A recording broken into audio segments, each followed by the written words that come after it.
Here we have a SAT math problem. Okay, let's go to the question. Here we have a system of equations. In the system of equations above, what is the greatest value of k negative m? So our aim is to find the greatest value of k negative m.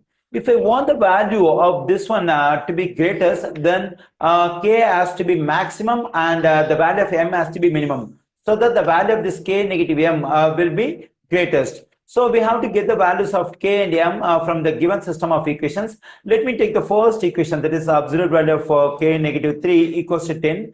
Actually, it is an absolute value equation.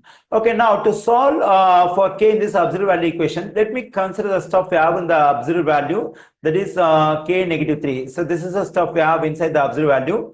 So when the value of k negative 3 is either 10 or negative 10, it will result positive 10, because if I plug in 10 for k negative 3 over here, absolute value of 10 will be there. Absolute value of 10 equals to 10. In case if I plug in negative 10 for this k negative 3 over here, we'll have absolute value of negative 10. Absolute value of negative 10 still equals to positive 10. So k negative 3, the stuff we have inside the absolute value over here, can be equal to either 10 or negative 10. Now we have to solve for k in these two equations.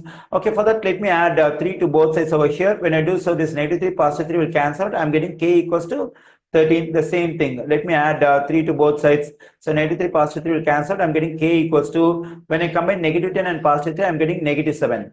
Okay, now I got two values for k in the first equation. Now let me take the second equation over here, that is absolute value of m positive 3 equals to 6. So the same concept of what I've explained for this one, that is let me consider the stuff I have inside the absolute value, that is m positive 3.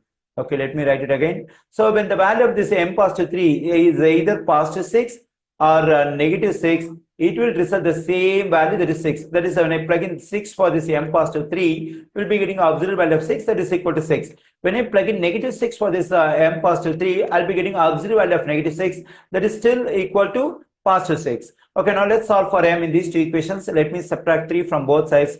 3 negative 3 will cancel. I'm getting m equals to 6 negative 3 is 3. And let me do the same thing over here.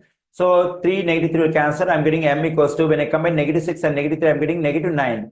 Okay, here I got two values for m. Okay, as I said earlier, if I want the greatest value for this k negative m, that is the difference of these two values k and m, so the k has to be maximum and this m has to be minimum, so that the value of this k negative m will be greatest.